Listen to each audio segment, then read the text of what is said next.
ठीक, इसमें दे दिया 2a बराबर 3b।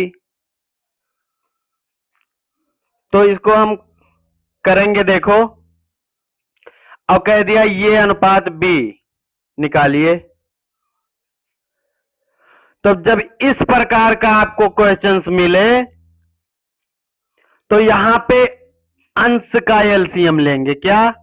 अंश का एलसीएम, अंश से भाग और हर से गुणा करेंगे। हर से क्या करेंगे? गुणा करेंगे। ठीक, हर से अंश का एलसीएम लेंगे, अंश से भाग देंगे, हर से गुणा करेंगे। वहां पे क्या था? हर का एलसीएम हर से भाग, अंश से गुणा। यहां अंश का एलसीएम अंश से भाग और हर से गुणा करना है। ठीक है, इस प्रकार का सवाल बराबर वाला मिले तो देखो इसको कैसे करेंगे। पहले अंश का एलसीएम, तो अंश ही है यहां पे, हर तो भैया हमारा है ही नहीं। इसका मतलब अंश से, अंश का हमारा क्या एलसीएम लेंगे। तो एलसीएम ले लीजिए, 3 और 2 का एलसीएम कितना होगा? 6 हो जाएगा। 3 और 2 का एलसीएम 6, और 6 जिसका एलसीएम लेंगे और उसी से भाग देंगे भैया। एलसीएम लिए तो 6 आया, और 6 को जब 2 से भाग देंगे तो 3 आएगा। अब यहां पे जब 6 को 3 से भाग देंगे तो 2 आ जाएगा। मतलब अंश का एलसीएम लिए 6 आया, अब अंश से ही भाग देना। 6 आया था तो 6 को 2 से भाग देना था। यहां भी एलसीएम 6 आया था तो यहां 3 से भाग देना था। तो 2 से भाग दिए तो 2 3 6, यहां 3 आ गया, और 3 दूनी 6, यहां 2 आ गया, ये 3 से भाग दे दिए। चलिए आगे इसको और देखते हैं, एक और क्वेश्चन देखते हैं। जैसे मान लीजिए यहां पे 2a बटे 3b, 2a बटे 3 बराबर 3b बटे 4 बराबर 4c बटे 5 दे दिया। और कह रहा है एबीसी, एबीसी निकालना है। तो सेम उसी प्रकार करेंगे, अंश का एलसीएम लेंगे, अंश से भाग देंगे, हर से गुणा करेंगे। यहां पे तो नीचे हमें हर मिल गया, बाकी क्वेश्चन हमारा वही सेम है ना। वहां पे हमारा हर नहीं था, सिर्फ अंश था। तो इसमें क्या करेंगे? अंश का एलसीएम बटे अंश और गुणे हर। ठीक है, तो देखो यहां पे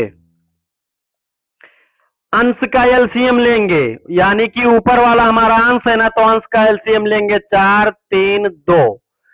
तो यहां पे हमारा जो एलसीएम आएगा 12 आएगा। अच्छा, कुछ लोग अगर एलसीएम नहीं जानते हो तो एलसीएम यहां देख लीजिए एक बार, 2 3 4 है ना, तो एक बार 2 से काटेंगे, 2 एक कम, 3 बच गया, 2 दूनी 4, फिर 2 से काट देंगे, 3 नहीं कटेगा, 2 एक कम 2, फिर 3 से काट देंगे। तो एलसीएम जो आया 3 दूनी 6 दूनी 12, एलसीएम कितना आया? 12 आ गया एलसीएम। तो देखो अंश का एलसीएम 12 आ गया, तो अंश से ही भाग देना है, तो 12 को यहां पे रखेंगे और अंश से ही भाग देंगे 2 से, फिर 12 को रखेंगे 3 से भाग देंगे, फिर 12 को रखेंगे और 4 से भाग देंगे। और गुणा किससे करेंगे भैया? गुणा तो हमें 3 से करना है ना, हर से करना है ना, गुणा हमें 4 से करना है ना, और गुणा यहां पे हमें 5 से करना है ना। नीचे वाला जो हमारा हर है, तो हर से तो हमें गुणा बोला था करने के लिए ना। तो अब इसको काट दीजिए, 2 छक 12, 6 त्रिक 18, ये आ गया हमारा अनुपात। 3 एक कम 3 चौके 12, 4 चौकी ये 16 हो गया। 4 एक कम 4 4 तिया 12, 5 तिया ये हमारा 15 हो गया। समझ में आ रहा है कि नहीं? हाँ, इसको एक बार और देख लो।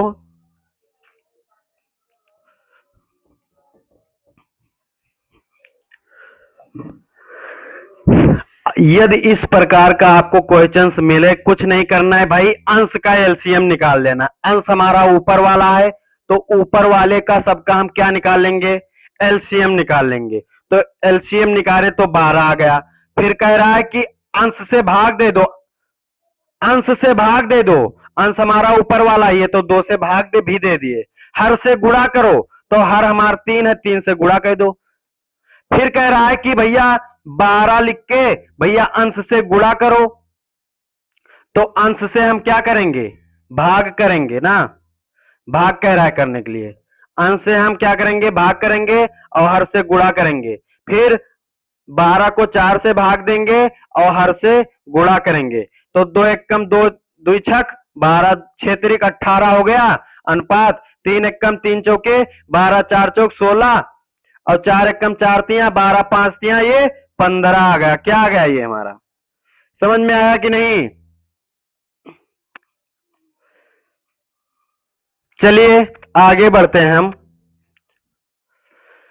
इस प्रकार का क्वेश्चंस आएगा अभी लास्ट में। लास्ट में सारे क्वेश्चन जो एग्जाम में पूछे जाते हैं वो स्क्रीन पे दिखाया जाएगा, फिर बोर्ड पे उसको हल कराएंगे, ठीक।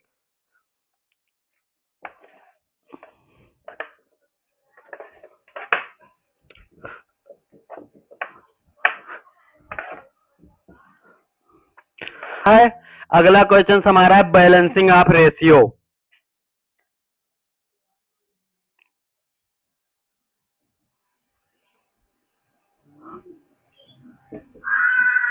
बैलेंसिंग ऑफ रेशियो, यहां पे आपको कॉमन टर्म दिखाई देगा। जैसे देखिए अनुपात, ये अनुपात भी दिया हुआ है, ये अनुपात भी दिया हुआ है जैसे, और बी अनुपात सी जैसे दिया हुआ है 2:3 4:5 ये दिया हुआ है। यहां पे आपको कॉमन टर्म दिखाई दे रहा है कि नहीं, और कहेगा ये बी सी ज्ञात कीजिए, ये अनुपात बी अनुपात सी ज्ञात कीजिए। बैलेंसिंग ऑफ रेशियो में आपको कॉमन टर्म दिखाई देगा, क्या कॉमन टर्म दिखाई देगा, और क्या एबीसी पूछेगा, ठीक है। कॉमन टर्म हमारा कौन है, बी है ना। तो देखिए इसको हम कैसे हल करेंगे। इस प्रकार का आपको अगर क्वेश्चंस मिले कॉमन टर्म वाला, अगर कॉमन टर्म जैसा आपको क्वेश्चंस मिले तो आपको करना क्या है, एल एच एस का गुणा और लास्ट में आर एच एस का गुणा।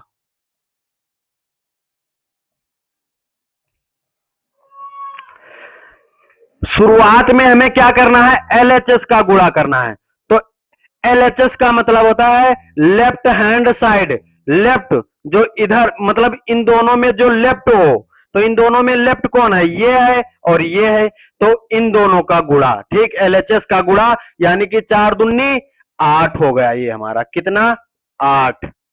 फिर लास्ट वाला आरएचएस का गुणा यानी मतलब ये जो राइट में है ना, तो 5 तिया 15 हो गया हमारा।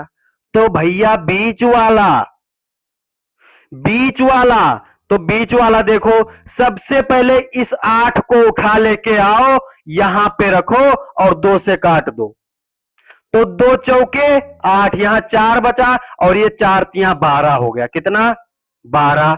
अब इस 12 को उठा लेके आओ, यहां पे रखो, इस 4 से काटो, 4 एकम 4 तिया 12, 3 बचा यहां पे, तो 5 तिया ये हमारा 15 हो गया। बताओ समझ में आया कि नहीं। इस प्रकार का क्वेश्चंस और आगे देख लो एक बार। इतना समझ में आया, एलएचएस का गुणा और आरएचएस का गुणा, ठीक। देखो इधर ये अनुपात बी और बी अनुपात सी, जैसे दे दिया 5:3 2:4 दे दिया। अब भैया इसमें तो हमारा कॉमन टर्म दिखाई दे रहा है, तो हमें करना क्या है, एलएचएस का गुणा आरएचएस का गुणा। पहले बेस शुरू वाला एलएचएस का गुणा कर लेंगे, लास्ट वाला आरएचएस का गुणा कर लेंगे। तो शुरू वाला चलो करते हैं, यहां पे लिख दीजिए ये बी अनुपात सी, ठीक। अब हमें यही निकालना है। तो भैया देखो LHS का गुणा, पहले ये कह रहा है LHS का गुणा, LHS का गुणा, और ये RHS का गुणा। तो ये नंबर हमारा जो कह रहा है LHS का गुणा कर लो, तो 5 दूनी ये हमारा 10 हो गया। 5 दूनी, इन दोनों में लेफ्ट कौन है, यही तो है, तो लेफ्ट लेफ्ट का गुणा। अब यहां लास्ट में राइट का गुणा, यानी कि 4 तिया ये हमारा 12 हो गया। तो भैया बीच वाला, तो बीच वाला करना क्या है, शुरू वाले को, ये जो सबसे पहले लिखा हुआ है इसको पकड़ लेके आओ, यहां रखो और 5 से काट दो। 5 एकम 5 दूनी 10 दूनी आया ना, तो जो ये 2 आया है वो इससे गुणा करा दो। 3 दूनी 6 हो गया। अब इस 6 को पकड़ो, यहां पे लेके आओ। अब इस 6 को इस 2 से काटो, 2 एकम और 2 तिया 6, 3 आया ना यहां पे, और 4 तिया ये हमारा 12 हो गया। समझ में आया कि नहीं? ये तो हमारा ये अनुपात बी और बी अनुपात सी था। आगे एक क्वेश्चन और देखते हैं, एक एग्जाम्पल और देखते हैं।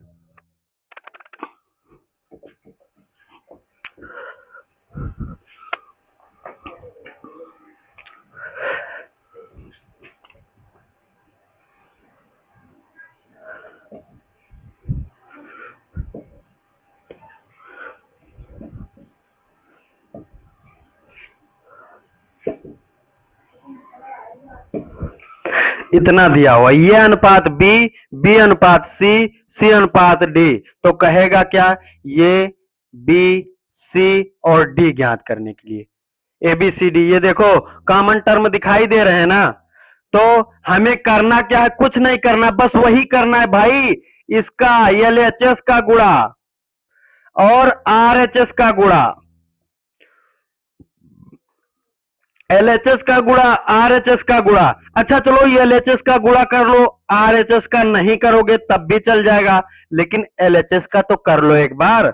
चलो इसमें लेफ्ट कौन है, 5, इसमें 4, इसमें 2, यानी कि 5 चौक 20 और 20 दूनी 40, ये हमारा कितना आ गया, 40 आ गया।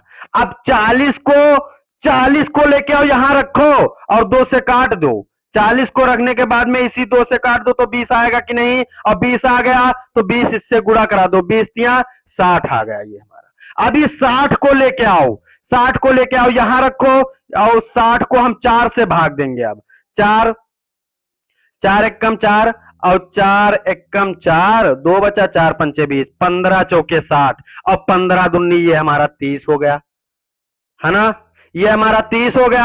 अब 30 को लेके आना है, यहां पे रखना है, यानी कि 30/5 हो जाएगा और 5 छक 30 हो जाएगा, 6 हुआ। अब 6 को इससे गुणा करा दो, 6 तिरिक 18, ये हो गया हमारा, कितना हो गया, 18।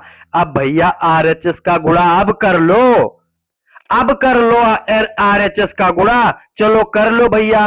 राइट में ये है, राइट में ये है, राइट में ये है, 3 दूनी 6 और 6 तिरिक 18, बताओ 18 आया कि नहीं, समझ में आया कि नहीं? यदि समझ में आ रहा है तो भाई कमेंट में जरूर कहें कि हाँ सर समझ में आ रहा है। ठीक, चलिए इसको एक बार और हम समझ लेते हैं।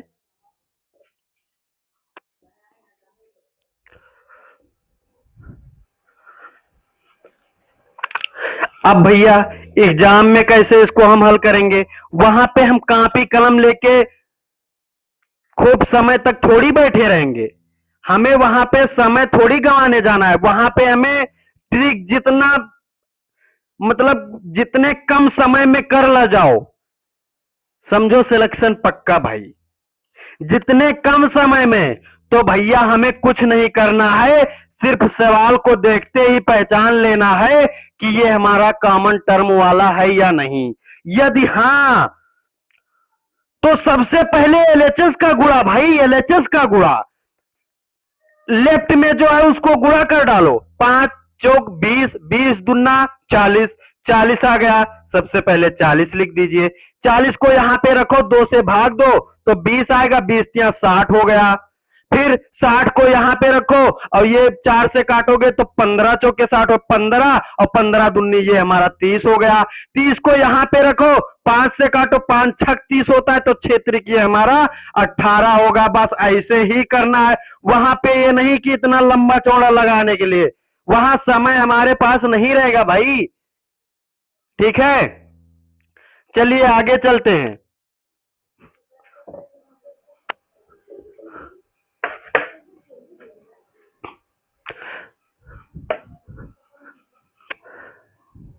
अब हमारा आएगा प्रोपोर्शन, क्या? समानुपात। समानुपात क्या है देखते हैं। यदि ये और बी के जैसा संबंध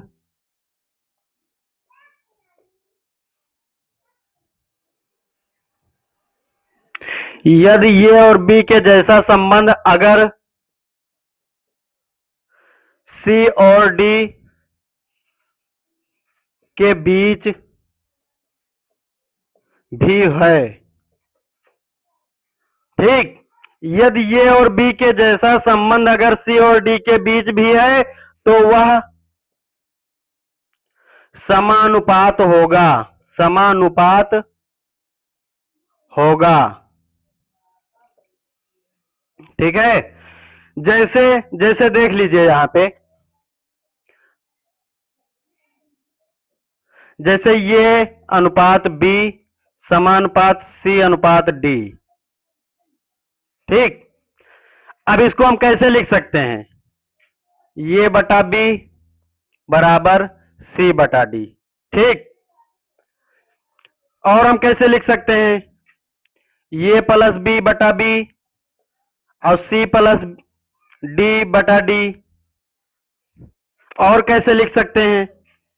ये प्लस बी बटे ये माइनस बी बराबर सी प्लस डी बटे सी माइनस डी। भाई एक बात ध्यान में रखना, इसी को कंपोनेंडो एंड डिविडेंडो कहते हैं, योगांतरानुपात। इसी को हम क्या कहते हैं? ये प्लस बी बटे ये माइनस बी बराबर सी प्लस डी बटे सी माइनस डी। इसी को हम componendo and dividendo, componendo and dividendo के नाम से जानते हैं, ठीक है, इसी को। ठीक, चलते हम आगे देखते हैं। आगे देखते हैं, चलिए एग्जांपल देखते हैं।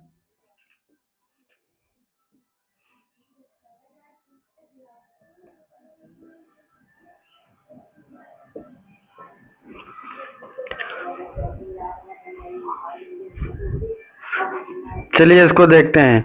ये हमारा समानुपात लिखा हुआ है, ये ऐसे तो लिखा हुआ है, ये अनुपात बी समानुपात सी अनुपात डी, ऐसे तो लिखा हुआ है, तो इसको हम कैसे लिखे थे? अभी मैंने जो मिटाला है वो बताया था, वो कैसे बताया था बताइए।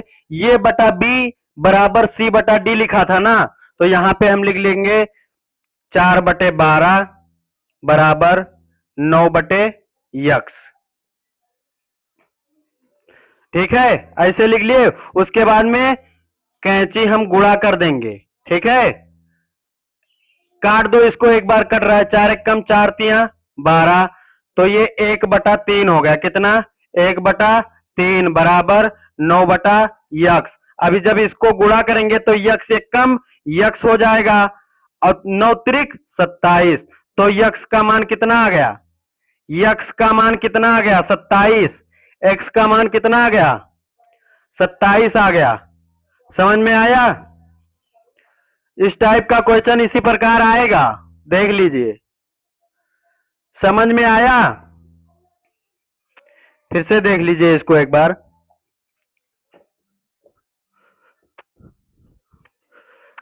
ये हम लिखेंगे 4/12 बराबर 9/x। फिर ये कट रहा है, काट देंगे, 4 एक कम 4 तिया 12, तो ये हमारा 1/3 हो गया बराबर 9/x को ऐसे लिख देंगे। x एक कम ये x हो गया और 9 त्रिक 27 हो गया, तो ये हमारा x का मान जो आया वो 27 आ गया, ठीक है। चलिए आगे बढ़ते हैं।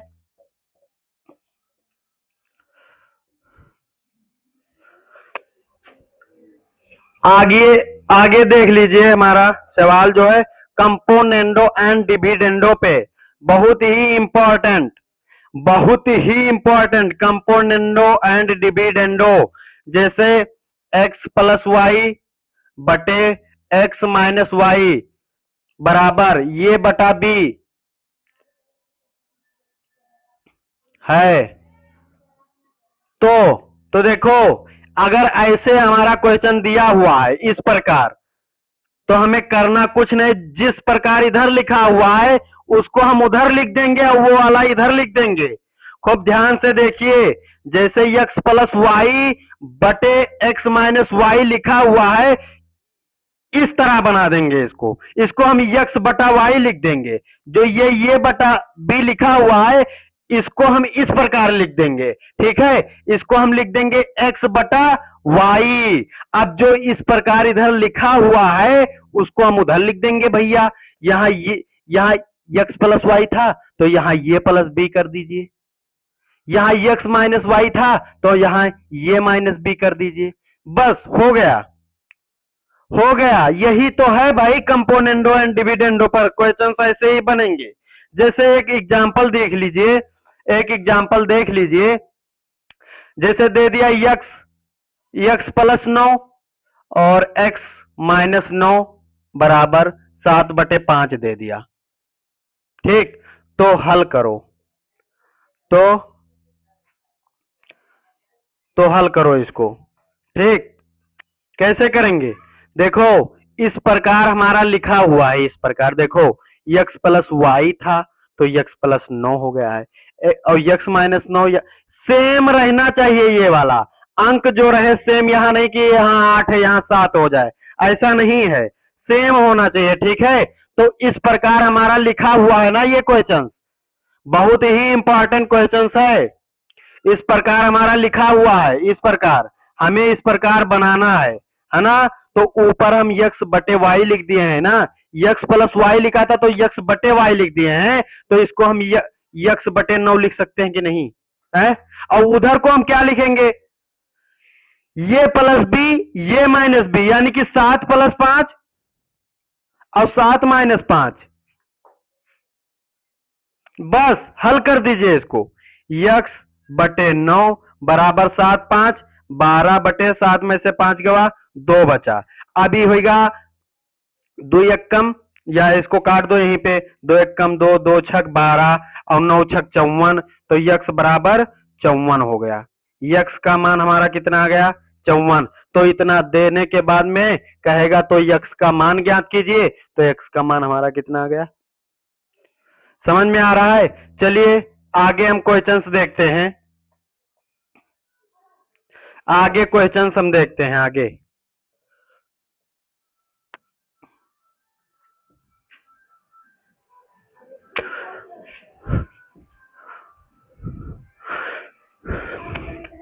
आगे सेम उसी प्रकार क्वेश्चंस है हमारा, x स्क्वायर बटे x square minus Y square, नहीं, x square plus Y square बटे x square minus Y square बराबर 8। तो x अनुपात y ज्ञात कीजिए,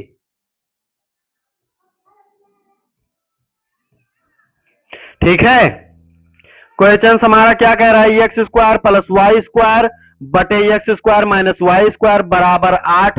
तो एक्स अनुपात वाई ज्ञात कीजिए। तो कैसे करेंगे इसको, हम बताइए कैसे करेंगे। जिस प्रकार अभी मैं क्वेश्चंस जो किए थे ना, जो जिस प्रकार किए थे क्वेश्चंस, उसी प्रकार सेम, जैसे x बटे वाई लिखते थे तो इसमें स्क्वायर लगा हुआ है, तो इससे क्या भाई x स्क्वायर बटे वाई स्क्वायर कर दीजिए। और यहां पे हम क्या करते थे, जो हम लिखते थे ना ये प्लस बी बटे ये माइनस बी लिखते थे, तो यहां पे तो खाली 8 लिखा हुआ है, नीचे कुछ लिखा ही नहीं है, तो इससे हमें नहीं मतलब है भाई, एक कर लो, एक कर लो। तो ये क्या हो गया, 8 प्लस 1 और बटे 8 माइनस 1 हो गया कि नहीं हो गया। अब इसको हल कीजिए, एक्स स्क्वायर बटे वाई स्क्वायर बराबर 8 1 9 हो गया, बटे ये 7 हो गया हमारा। अब ये स्क्वायर उधर जाएगा तो यक्स बचेगा और ये हमारा वाई बचेगा भैया। तो ये उधर जाएगा तो अंडर रूट 9 हो जाएगा, और अंडर रूट जब 9 हो ही जाई तो ये भी अंडर रूट 7 हो ही जी, है ना। हो गया कि नहीं हो गया। अब देखिए यहां पे यक्स बटे वाई बराबर अंडर रूट 9, यानी कि अंडर रूट 9 का वर्गमूल कितना होता है, 3 होता है ना। तो ये 3/7 का तो कुछ हो ही नहीं सकता भैया, तो अंडर रूट 7 ही रहेगा।